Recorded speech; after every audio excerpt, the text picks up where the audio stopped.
శ్రీవారి లడ్డు వివాదంలో సుప్రీంకోర్టు ఆదేశాల మీద ఎవరికి వాళ్లే తమకు నచ్చిన రీతిలో భాష్యం చెప్పుకుంటున్నారు.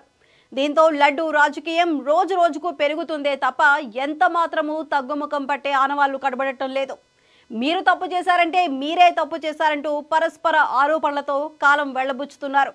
ఈ వివాదం తారాస్థాయికి చేరుతున్న క్రమంలో సుప్రీంకోర్టు కీలక తీర్పు వెల్లడించడంతో ఎవరికి వాళ్లే అది తమకు అనుగుణంగా ఉన్నట్టు చెప్పుకోవటం విశేషం.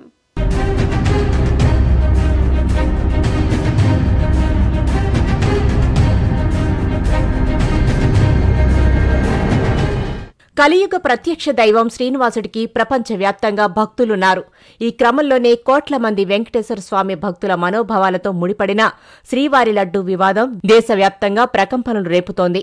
ఏపీలో రాజకీయంగా ఈ వివాదం హాట్ టాపిక్ గా మారింది. కూటమి, వైసీపీ మధ్య మాటల యుద్ధం జరుగుతోంది.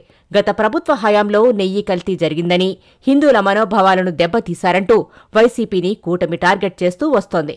ఈ మాటల యుద్ధానికి తోడు ఓవైపు విచారణలు, మరోవైపు కోర్టు తీర్పులతో ఈ వివాదం మరింత ముదురుతోంది. ఈ వివాదం మీద ఏపీ ప్రభుత్వం ఏర్పాటు చేసిన సిట్ విచారణ జరుపుతూ ఉండగా సుప్రీంకోర్టు విచారణ ప్రారంభించింది. మాజీ ఎంపీ సుబ్రహ్మణ్యస్వామి, వైసీపీ ఎంపీ వైవి సుబ్బారెడ్డి, విక్రమ్ సంపత్ అనే భక్తుడు, సుదర్శన్ టీవీ ఎడిటర్ సురేష్ దాఖలు చేసిన ప్రజా ప్రయోజన వ్యాజ్యాల మీద విచారణ చేపట్టింది. దీంతో ఏపీ ప్రభుత్వం ఏర్పాటు చేసిన సిట్ను కొనసాగించాలా, ప్రత్యేక స్వతంత్ర దర్యాప్తు సంస్థను ఏర్పాటు చేయాలా అనే అంశం మీద కేంద్రం తరపున అభిప్రాయం చెప్పాలని సొలిసిటర్ జనరల్ తుషార్ మెహతాకు సూచించింది. ఆయన వినిపించిన వాదన మేరకు కీలక ఆదేశాలు జారీ చేసింది.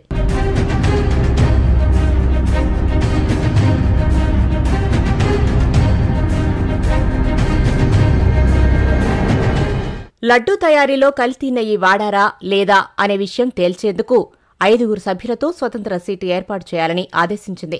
ఇందులో కేంద్ర దర్యాప్తు సంస్థ సీబీఐ నుంచి 2 అధికారులు, ఆంధ్రప్రదేశ్ నుంచి 2 అధికారులతో పాటు food safety and standards authority of India నుంచి 1 అధికారి ఉండాలని సుప్రీం ధర్మాసనం చెప్పింది. ఈ మొత్తం దర్యాప్తును సీబీఐ డైరెక్టర్ పర్యవేక్షిస్తారు.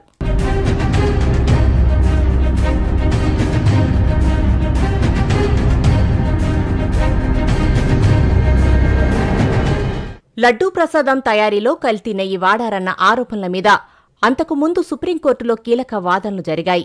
జస్టిస్ గువాయి, జస్టిస్ విశ్వనాథ్తో కూడిన ధర్మాసనం విచారించింది. కేంద్ర ప్రభుత్వం తరపున సొలిసిటర్ జనరల్ తుషార్ మెహతా తన వాదన వినిపించారు. తాను మొత్తం అంశాన్ని పరిశీలించారని, సిట్ సభ్యుల మీద ఎలాంటి సందేహాలు లేవని చెప్పారు. అయినప్పటికీ వచ్చిన ఆరోపణలో నిజం ఉంటే గనక అది ఎంతమాత్రమూ ఆమోదయోగ్యం కాదని, తిరుమల శ్రీవారికి దేశవ్యాప్తంగా భక్తులున్నారని చెప్పారు. సీనియర్ కేంద్ర అధికారి పర్యవేక్షణ ఉంటే విచారణ మీద మరింత విశ్వాసం పెరుగుతుందని ఆయన చెప్పారు. ఆయన వాదనతో ఏకీభవించిన ధర్మాసనం స్వతంత్ర సిట్ ఏర్పాటు చేయాలని ఆదేశించింది.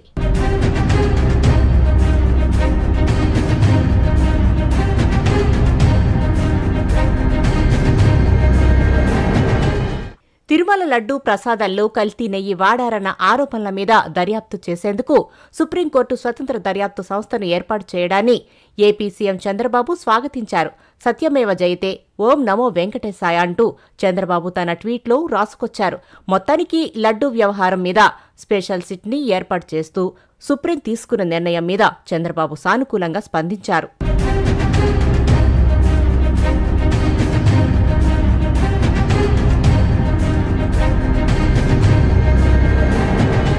అయితే తీర్పు మీద ఎవరి వ్యాఖ్యానాలు వాళ్లవే అన్నట్టుగా సాగింది. చంద్రబాబు నిజస్వరూపాన్ని సుప్రీంకోర్టు ఎత్తి చూపించిందని మాజీ సీఎం జగన్ విమర్శించారు. రాజకీయ దుర్బుద్ధితో మత విశ్వాసాలను ఎలా రెచ్చగొట్టారో సుప్రీంకోర్టు అర్థం చేసుకుంటుందన్నారు. పొలిటికల్ డ్రామాలు చేయవద్దని సుప్రీంకోర్టు గట్టిగా చెప్పిందని, జంతువుల కొవ్వుతో లడ్డూలు తయారు చేసినట్టుగా చంద్రబాబు అసత్య ప్రచారం చేశారని తేల్చిందన్నారు. చంద్రబాబుకు దేవుడంటే భక్తి ఉంటే ప్రజలకు వెంటనే క్షమాపణలు చెప్పాలని డిమాండ్ చేశారు. కోర్టులు వాళ్లని తప్పుబడితే సోషల్ మీడియాలో తమ మీద తప్పుడు ప్రచారానికి తెరలేపారని దుయ్యబట్టారు.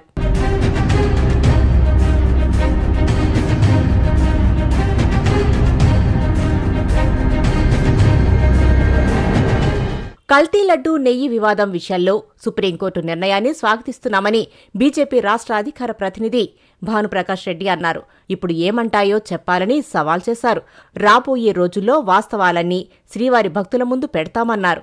మరోవైపు వారాహి డిక్లరేషన్ సభలో పవన్ మాట్లాడుతూ దేశంలో సనాతన ధర్మాన్ని కించపరిచే చర్యలను అడ్డుకునేందుకు బలమైన కఠినమైన చట్టాన్ని వెంటనే తీసుకురావాల్సిన అవసరం ఉందన్నారు. సనాతన ధర్మం పాటించే వారి పట్ల చట్టాలు నిర్దాక్షిణ్యంగా పనిచేస్తాయని, అదే ధర్మాన్ని దూషించే వారికి మాత్రం రక్షణ కల్పిస్తున్నాయని పవన్ కళ్యాణ్ వ్యాఖ్యానించారు.